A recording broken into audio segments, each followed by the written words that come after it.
Hello everyone and welcome back to another Juniors and Early Teens video. Last week I complained about having to comb my hair to film outside, but check it out! Turns out I own more hats than just my winter one. And by own, I mean that this used to be my dad's hat, but I borrowed it and just haven't given it back for a few years now. So now things can go back to normal and I don't have to brush my hair when I film outside again. Speaking of normal, this video won't be. I'm switching things up because my current plan is to switch things up a little bit for youth and young adults. So we'll see how that goes, but I had one more interview in the Thicker Than Blood series about friendships, and I wanted to make sure that that information got out there. If you haven't seen any of the other interviews I've done with my other friends, I'll post a link to the first one down below. However, I'm guessing that won't be a problem because I've noticed that our strongest supporters watch every video that we post. Thank you so much for that support, it means so much. And now let's get started with this week's lesson about friendship. Hello everyone and thank you for tuning back in. This here is my friend Kimmy. She is a speech pathologist in Southern California.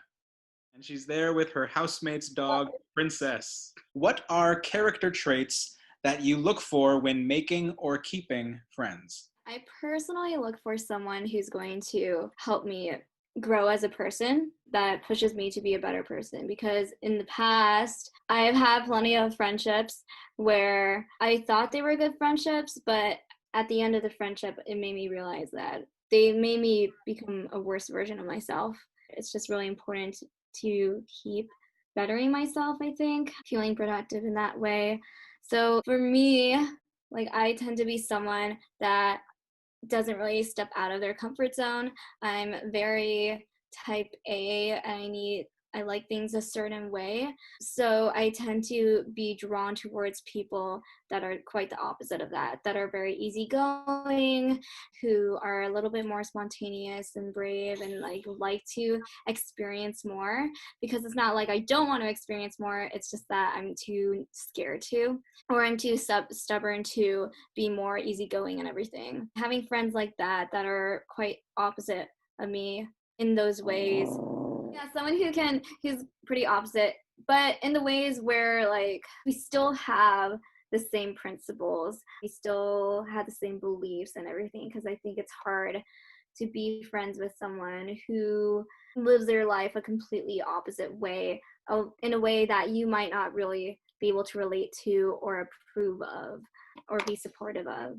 And someone who's honest with me. I think it's important to surround yourself with people who keep you grounded, because when you think about it, when you have a situation or a problem, it's really hard to stay objective because you yourself are in it. Having people that can ground you and really give you a reality check and have your best interests at heart, that's really important to me too.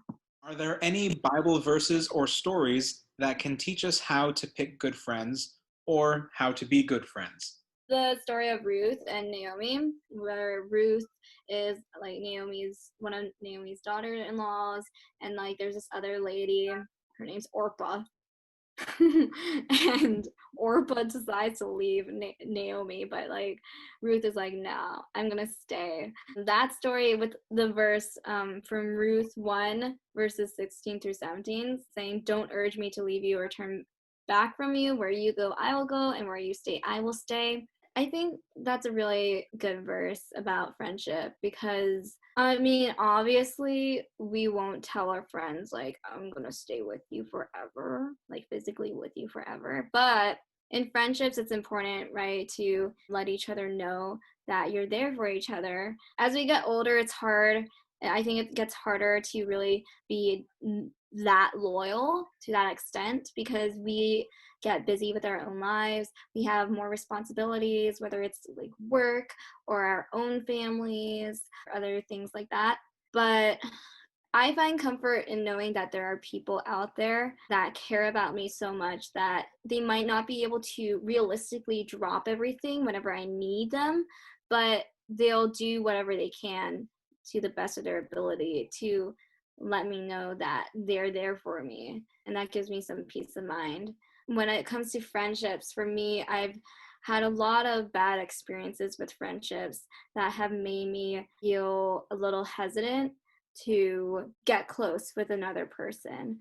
It's a lot of effort and time in growing a relationship, and it's just hard when things don't work out the way you thought they would with the person. I think with a lot of my friendships, I've struggled with wanting to push them away to for self-preservation, I guess, to like protect myself and to not have to deal with any potential pain or disappointment. But I mean, in this verse, it's like she's saying to Naomi, like, don't urge me to leave you or turn back from you. The friends I have today are people that have consistently shown that they don't want to be like thrown out of my life. Like they want to be in my life. Honestly, like she didn't have to feel obligated as she did to like stay with her mother-in-law, right? In-laws, they have like the reputation of like not being the most pleasant people stereotypically. So That is how media tends to portray them. Yeah. I mean, I guess that's also like another thing, like a takeaway. Like maybe Bruce was sometimes annoyed by Naomi. I'm sure like I do things that you don't particularly like, and same with vice versa. But it's just like we tolerate it. We tolerate each other. Yeah, that's the real meaning of friendship. Finding people that will tolerate you. Someone's like, friends are the people that you hate the least. Okay. What does Jesus's life, actions, and words teach us about making, keeping, and being good friends? A basic answer, which is like, Jesus's friendship with the disciples. These people were like probably so annoying because they were constantly messing up, basically claiming that they don't even know him and then everything. I'd be kind of annoyed if one of my friends pretended not to know me because they were embarrassed of me, But I mean, Jesus continued to love them and accept them. He forgave them over and over again because he understood that they're human and they're not perfect. He is, but like, so as humans, us being friends with each other, we're bound to make mistakes. We probably say and do things that hurt each other a lot. I know I've done that in my friendships, and that's happened to me too. And it might not even be an intentional thing. We just might say or do things without thinking. It just maybe hurts the other person. But Jesus's forgiveness, like over and over again, no matter how much they done goofed, I mean, I don't know if I could really be that forgiving of a person. I think that Jesus was able to be so understanding of how they are really human and they just make mistakes. And I would like to be more like that, I guess. It does make me want to be more understanding of people because I tend to get stuck in my own thinking. As soon as someone messes up, I kind of immediately jump straight to skepticism about them. And I start to be a little bit more judgmental, and I kind of write them off pretty easily without really finding out their intentions. Maybe and a lot of the time I'm wrong. That they didn't mean to do it the way I thought they meant to do it. So being a little bit more understanding, I think, being a bit more forgiving, like Jesus was with his disciples, can definitely help in friendships. I feel like friendships are so tricky. It's like I said before, we should try to be understanding and forgiving of other people, especially in our friendships. But then on the other hand, like, how often should we forgive each other? Should it be dependent on what wrong they've done? That's hard. Maybe it's okay to forgive when if you can see that the person is going to at least try to change. And sometimes I think forgiveness is just cathartic for your own self, even if they don't change. Right, exactly. That's true. But like where do you like draw the line where like, okay, yeah, I forgive the person, but how much longer can I forgive this person until like they keep messing up over and over again? So I guess it's hard to be in a friendship where someone would keep messing up over and over and you keep forgiving them, but it's just like an endless cycle where you're the one that keeps getting burned. But you pointed out, like, it's easier to forgive when you can see that they're sincere, genuine, willing to change, all of the above, like that. And like the case I said, like sometimes you forgive yourself just because, I mean, you forgive them because it's cathartic for yourself. But if they're not willing to change, then maybe that's when like you forgive them, but you fade away as a friend. I don't know. And then, of course, when you throw God's love in the mix, sometimes I feel like God calls us to show love to people who are hard to love. But sometimes I think He saves us from people who would ruin us, sort of, if that makes sense too. Our next question is: should we have friends who don't believe in God? Yeah, I think it's very limiting to only choose people to keep in your life based on if they believe in God.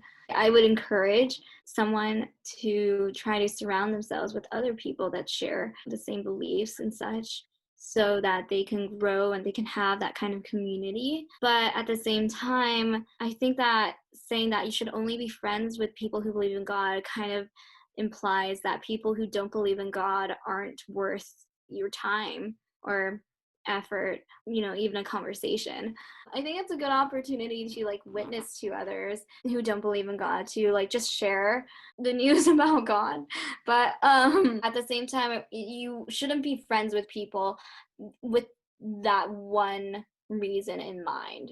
You should see it as an opportunity, maybe, to be able to tell them about God, but you should also see them as just a person, look at their character traits, and see if they really would be valuable in your life, if you could really develop a strong friendship with them. But it should not be based on the fact that they don't believe in God, and that's like an opportunity, that's solely an opportunity for you to just share about God. I think I've heard it worded before like, is that person a friend or a mission? It's not wrong to have friends be missions, but if that person is only a mission to you, then Right. you're kind of setting yourself up for failure. I think it's good to push yourself to like be more open-minded and try to see another person's point of view. Not saying that you should subscribe to their beliefs necessarily, but I think if we want to know God, we have to know like the other things that are out there, what other people are like and what other beliefs there are. So we can really like make up our own decisions when it comes to religious things like that, right? There are people like me who grow up SDA and then I become an adult who can make my own decisions, but then I'm like, do I actually believe these things for myself, or do I only believe it because I was told to believe it? So I think it's a good way to challenge ourselves too when we hear other people who have maybe other beliefs that are different from ours, to really think, oh, okay, do I really believe in this thing about God and the Bible, or do I not? And then it kind of helps us, it pushes us to do more research and to figure things out for ourselves, at least from my experience. That's partially why I chose to go to a school that wasn't Adventist, because I've been going to schools that were SDA all my life. Knowing that grad school was the last step into full adulthood where I'm working and everything, I realized that I assumed that I'll be in the SDA bubble for the rest of my life, but who knows when I'm working if that's the case. I might be working with people who aren't SDA. And do I know how to work with people and develop friendships with people who aren't SDA? It was pretty eye-opening, because I'm not saying that all Catholics like to drink and are like this, but all my classmates at this Jesuit grad school were like this, where they drank, they went out a lot, and they just seemed very different, I guess, from what I was expecting. It was difficult, but I think it made me realize how much religion has an impact on who we are.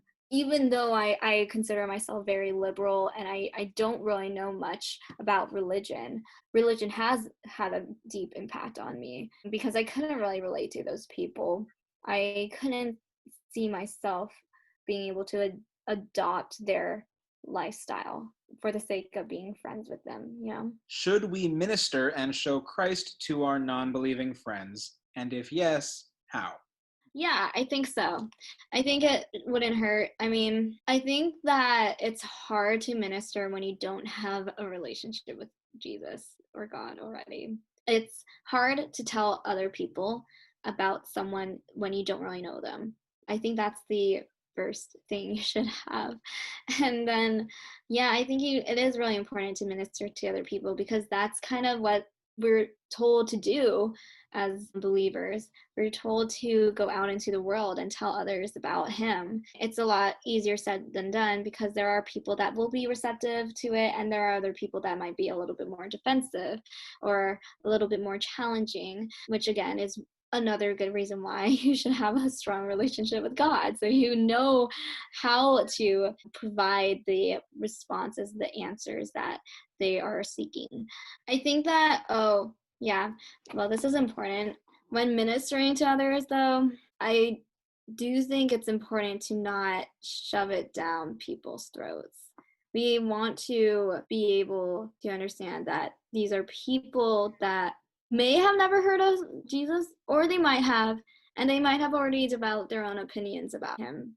And so I think it's really important to not shove it down other people's throat. We can try to minister as much as we can, but at some point we also have to respect them, just like how we would expect them to respect us and our own beliefs, right? So we've been talking here about friendship, and we've been looking at the Inverse Bible Study Guide to get these lessons, and the theme for their quarter has been finding God's will. So this final question is, how do the friends that we have play into God's plan for our lives? I think that God places certain people in our lives for the rest of our lives for a reason. I don't know what the real reason might be, but recently my boyfriend has actually been saying a lot of things like, we should do devotions, we should pray together and everything. And it's like, I never had someone say that to me. I think that maybe God puts these people in our lives. His plan is for these people, for all of us to help encourage each other, to still continue to try to grow in him and to learn more about him, because it's like a never-ending journey. There's no one in the world that really can say, like, I know everything I need to know. I'm fine the way I am, right? Like, we all are human and we all need to help each other and encourage each other to grow in him. Sometimes it's hard for us to find the motivation to take the steps we need to take to develop our relationship with him further. But when we have people that we care about, we value their opinions and we trust them, that they want what's best for us, sometimes that can really be what we need to push us to take those steps. Even the people that don't stay in our lives, I think they were in our lives for a reason. And I think that we can learn a lot of things from a variety of people, whether they leave or they stay in our lives. Thank you so much, Kimmy, for helping me out and sharing your thoughts on friendship with us. I also want to thank all our viewers for staying tuned to this 4-part series on friendship. If you enjoy the interviews, let us know by giving us a like and commenting your thoughts down below. Should I interview more of my friends with these questions? Should I conduct more Zoom interviews on different topics? Please let us know your thoughts. Remember that we're praying for you. God bless. See you later on this channel.